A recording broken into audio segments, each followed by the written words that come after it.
सनातन धर्म में जब भी कोई पवित्र समय आता है तो देवता, ऋषि, मुनि और स्वयं भगवान अपने भक्तों को एक विशेष अवसर प्रदान करते हैं। ऐसा ही एक दुर्लभ और अत्यंत पुण्यदायी समय है पुरुषोत्तम मास, जिसे अधिक मास भी कहा जाता है। यह कोई साधारण महीना नहीं है, यह वह दिव्य काल है जिसे स्वयं ने अपना नाम देकर समस्त महीनों में सर्वोच्च स्थान प्रदान किया, इसलिए इसे पुरुषोत्तम मास कहा जाता है। शास्त्रों में वर्णन मिलता है कि इस पवित्र मास में भगवान के नाम का स्मरण, कथा का श्रवण, दान, जप, तप और भक्ति करने से मनुष्य के अनेक जन्मों के पाप नष्ट हो जाते हैं। विशेष रूप से पुरुषोत्तम मास की कथा सुनना अत्यंत आवश्यक माना गया है, क्योंकि कथा केवल शब्दों का समूह नहीं होती, कथा भगवान की लीला का अमृत है। जब कोई श्रद्धा से इस कथा को सुनता है तो उसका मन पवित्र होता है, बुद्धि निर्मल होती है और जीवन में छिपे हुए दुख धीरे धीरे दूर होने लगते हैं। कहा जाता है कि जहां पुरुषोत्तम मास की कथा सुनाई जाती है, वहां स्वयं और अदृश्य रूप से उपस्थित होकर भक्तों को आशीर्वाद देते हैं। कथा श्रवण से घर में सुख, शांति और समृद्धि आती है और भक्त के हृदय में भक्ति का दीपक प्रज्वलित हो उठता है। आज हम आपके लिए पुरुषोत्तम मास की एक अत्यंत पावन और मनोहर कथा लेकर आए हैं। इस कथा का श्रवण करने मात्र से भगवान श्री कृष्ण की कृपा प्राप्त होती है और जीवन में शुभता का संचार होता है। इसलिए श्रद्धा और विश्वास के साथ इस कथा को अंत तक अवश्य सुने। हो सकता है कि इस कथा के माध्यम से पुरुषोत्तम भगवान आपके जीवन के सभी कष्टों को दूर कर दे और आपकी मनोकामनाएं पूर्ण करे। एक समय की बात है, एक बूढ़ी माई थी, उनके एक बेटा और एक बहू थे। बूढ़ी माई बहुत ही धार्मिक प्रवृत्ति की महिला थी। हर तीसरे साल पुरुषोत्तम मास आने पर स्नान, व्रत और दान करती थी। एक बार पुरुषोत्तम मास में उनके बेटे, बहू ने उनसे कहा, मां, तुम हर बार पुरुषोत्तम मास में स्नान, दान आदि करती हो, इसका कोई पुण्य भी मिलता है? मेरी शादी को 5 वर्ष हो गए हैं, आज तक ना तुम्हारा पोता हुआ और ना मेरी कोई अच्छी नौकरी लगी। बूढ़ी माई बोली, अब मैं पुरुषोत्तम भगवान से मिलकर पूछूंगी कि मेरे स्नान दान का पुण्य कब मिलेगा और अब मैं घर तभी वापस लौट कर आऊंगी। वह बूढ़ी माई जय हो पुरुषोत्तम भगवान की, जय हो पुरुषोत्तम भगवान की करती हुई अपने घर से चली। रास्ते में उन्हें एक कोढ़ी मिला। उसने बूढ़ी माई से पूछा, माई तुम कहां जा रही हो? तो बूढ़ी माई बोली, बेटा, मैंने अपने पूरे जीवन काल में हर तीसरे साल आने वाले पुरुषोत्तम मास का स्नान, व्रत, दान आदि किया है, लेकिन मेरे बेटे, बहू कहते इसका कोई पुण्य नहीं मिला।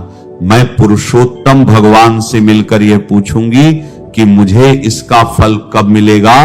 तब कोढ़ी बोला, बहन, यदि तुम्हें पुरुषोत्तम भगवान मिले तो उनसे मेरे भी दुख का निवारण पूछना। मुझे 15 साल की उम्र से कोढ़ है, यह मुझे किस बात की सजा मिल रही है? बुढ़िया बोली, जरूर पूछूंगी। यह कहकर जय हो पुरुषोत्तम भगवान की, जय हो पुरुषोत्तम भगवान की कहती हुआ आगे चल पड़ी। आगे चलकर रास्ते में उसे एक कुम्हार पति पत्नी मिले। उन्होंने पूछा, माई आप कहां जा रही हो? बुढ़िया माई ने सारी बात उन्हें बता दी। वे बोले, माई, क्या तुम हमारे दुख का भी निवारण पुरुषोत्तम भगवान से पूछोगी? हमारी आजीविका का एकमात्र साधन ये मटके बनाना है। पिछले 3-4 वर्षों से हमारे चाक पर फूटे मटके बन रहे हैं, कुछ बच भी जाते हैं तो पकाते समय टूट जाते हैं। ऐसा क्यों हो रहा है, ये जरूर पूछना। बूढ़ी माई बोली, जरूर पूछूंगी। ऐसा कहकर वो जय हो पुरुषोत्तम भगवान की, जय हो पुरुषोत्तम भगवान की कहती आगे बढ़ी। रास्ते में उन्हें एक सांप मिला और बोला, बुढ़िया, मैं तुझे डसूंगा। बुढ़िया बोली, तुझे अगर मुझे डसना है तो डस लेना, लेकिन अभी मैं पुरुषोत्तम भगवान से मिलने जा रही हूं, उनसे मिलकर जब वापस आऊंगी तब तो मुझे डस लेना। तब सांप बोला, मई, अगर तुम्हें पुरुषोत्तम भगवान मिले तो मेरे भी दुख का निवारण पूछना कि मेरी नागिन हर साल अंडे देती है लेकिन एक भी सपोला जिंदा नहीं रहता। बुढ़िया बोली, मैं जरूर पूछ लूंगी। जय हो पुरुषोत्तम भगवान की, जय हो पुरुषोत्तम भगवान की कहती वह आगे चली। तो उसे पेड़ के नीचे एक साधु महात्मा बैठे हुए मिले। उन्होंने पूछा, बूढ़ी माई कहां से आई हो और कहां जा रही हो? तो बूढ़ी माई ने उन्हें अपने बेटे बहू के दिए तानों की सारी बात बताई। तब वह साधु बोले, बुढ़िया माई, क्या भगवान ऐसे ही मिल जाते हैं? और मिलेंगे तो उन्हें पहचानोगी कैसे? तो बुढ़िया माई बोली, मैं उन्हें पहचान लूंगी। ऐसा कहकर बुढ़िया माई ने उन साधु महात्मा को प्रणाम किया और बोली, जय हो पुरुषोत्तम भगवान। तब पुरुषोत्तम भगवान ने उसे दर्शन दिए और बोले, तुम्हें क्या चाहिए? वो बूढ़ी माई बोली, मुझे आपके दर्शन होते ही सब कुछ मिल गया, मुझे और कुछ नहीं चाहिए। पुरुषोत्तम भगवान बोले, हो बुढ़िया, तेरा कल्याण हो। अब बुढ़िया ने रास्ते में मिले सभी दुखियों के दुखों का एक एक करके निवारण पूछना शुरू किया। सबसे पहले बुढ़िया ने कोढ़ी के लिए पूछा तो भगवान बोले, बुढ़िया माई, वह अपने पिछले जन्म के कर्मों का फल भोग रहा है। पिछले जन्म में वह एक राजा था और वह अपने राज्य के लोगों को बिना अपराध के दंड देता था। उसे उनकी कोढ़ लगी है। मेरी चरण धूलि ले जाओ और उसके कोढ़ पर लगा देना, वह ठीक हो जाएगा। फिर बुढ़िया माई ने कुम्हार के दुख का निवारण पूछा तो भगवान बोले, एक बार कुम्हार पति पत्नी के पास एक गरीब माता पिता अपनी लड़की के विवाह के लिए कलश लेने आए थे। पैसे न होने के कारण उन्होंने उन्हें कलश नहीं दिया। इस कुम्हार पति पत्नी को उन गरीब माता पिता की कोढ़ लगी है। अगर कुम्हार अपने सौंदर्य अच्छे मटके किसी प्याऊ में दान कर दे तो उसका दुख दूर हो जाएगा। अब बुढ़िया माई ने नागिन का पूछा तो भगवान बोले, नागिन ने एक बार एक गर्भवती स्त्री को डस लिया था, जिससे वह गर्भवती स्त्री अपने गर्भ में पल रहे बच्चे के साथ मर गई। उन्हें उस गर्भवती स्त्री की कोढ़ लगी है। अगर यह नागिन अपनी अमृत मणि किसी गरीब को दे दे तो उन्हें बच्चा हो जाएगा। ये सुनकर बुढ़िया माई ने भगवान को प्रणाम किया तो भगवान पुरुषोत्तम अंतर ध्यान हो गए। अब बुढ़िया माई ने भगवान के चरणों की धूली अपनी साड़ी के पल्लू में बांध ली और सबसे पहले उस सांप से मिली। बुढ़िया माई को देखते ही सांप बोला, क्या हुआ माई, भगवान के दर्शन हुए? बुढ़िया माई बोली, हाँ मुझे दर्शन हुए। सांप ने पूछा, तुमने मेरे दुख का निवारण पूछा? तो बुढ़िया माई ने सारी बात सांप को बता दी। तो वो बोला, माई, मैं कोई गरीब व्यक्ति कहां से लाऊंगा? मेरे पास कोई डर के मारे नहीं आता। ये अमृत मणि तुम ही ले जाओ। उसने वह अमृत मणि बुढ़िया को दे दी। अमृत मणि लेकर बुढ़िया माई अपने घर की ओर चली। आगे चली तो उसे कुम्हार पति पत्नी मिले। उन्होंने पूछा, क्या तुम्हें भगवान के दर्शन हुए? हमारे दुख का निवारण पूछा। तो बुढ़िया माई ने कहा, मुझे भगवान के दर्शन हुए और मैंने तुम्हारे दुख का निवारण पूछ लिया है। और उन्होंने सारी बात उन दोनों को बता दी। वे बोले, हम आज ही 100 मटके एक प्याऊ में दान कर देंगे। अब वो आगे चली तो उन्हें वो कोढ़ी मिला। कोढ़ी बूढ़ी माई से पूछने लगा, क्या हुआ बहन, भगवान मिले? तो बुढ़िया माई बोली, हाँ मुझे भगवान के दर्शन हुए और मैंने तुम्हारे दुख का निवारण भी पूछ लिया था। बुढ़िया माई ने कोढ़ी को सारी बात बता दी और कहा कि यह तुम्हारे पूर्व जन्म के कर्मों का फल है जो तुम भोग रहे हो। बुढ़िया माई ने भगवान के चरणों की धूली कोढ़ी के शरीर पर लगाई तो कोढ़ी ठीक हो गया। कोढ़ी ने बूढ़ी माई को खूब धन दौलत दी। अब बूढ़ी माई खूब सारी धन दौलत और अमृत मणि लेकर अपने घर पहुंची तो उसने देखा कि उसका घर एक सुंदर मकान में बदल गया। घर में अन्न धन के भंडार भर गए और बेटा बहू मां को देखकर बहुत खुश हुए। बेटे ने कहा, मां, मुझे बहुत अच्छी नौकरी मिल गई है और तुम्हारी बहू भी पुरुषोत्तम भगवान की कृपा से गर्भवती है। बेटे, बहू ने भगवान के चरणों की धूली को अपने माथे से लगाया और सबने पुरुषोत्तम भगवान की जय जयकार की। पद्म पुराण में इस मास की उत्पत्ति की एक अत्यंत सुंदर कथा आती है। जब 12 मासों में 12 देवताओं को अधिपति नियुक्त किया गया तो यह 13वां मास बिना किसी स्वामी के रह गया। कोई भी देवता इसका अधिपति बनने के लिए तैयार नहीं थे और तब यह दुखी मास स्वयं भगवान श्री विष्णु की शरण में जाता है और उनसे प्रार्थना करता है। उनकी पुकार सुनकर भगवान विष्णु अत्यंत करुणा के साथ उनसे कहते हैं कि आप दुखी मत होइए, मैं स्वयं इस मास का स्वामी बनता हूं और क्योंकि मुझे पुरुषोत्तम कहा जाता है इसलिए अब से यह मास पुरुषोत्तम मास के नाम से जाना जाएगा। और इस प्रकार जो मास सबसे तिरस्कृत था वही सबसे पवित्र बन गया, क्योंकि स्वयं भगवान ने इसे अपना लिया था। पद्म पुराण और स्कंद पुराण में इस अधिक मास की अत्यंत महत्वपूर्ण महिमा गाई गई है। इन पुराणों में स्वयं भगवान श्री कृष्ण कहते हैं, पुरुषोत्तम मास का पालन किए बिना कोई भी व्यक्ति शुद्ध भक्तिमय सेवा प्राप्त नहीं कर सकता। जो व्यक्ति इसका नियम और दृढ़ता से पालन करता है, उसे मैं हर प्रकार की शक्ति प्रदान करता हूं। इसका महात्म्य किसी भी दान और तपस्या से भी बड़ा है, और इसका पालन करने वाला व्यक्ति निसंदेह मेरे पास, मेरे धाम आध्यात्मिक लोक में प्रवेश करता है। नैमिषारण्य के ऋषि मुनि तो इस पुरुषोत्तम मास को कल्प वृक्ष के समान बताते हैं और कहते हैं कि इसका पालन करने से व्यक्ति कोई भी मनोवांछित फल प्राप्त कर सकता है।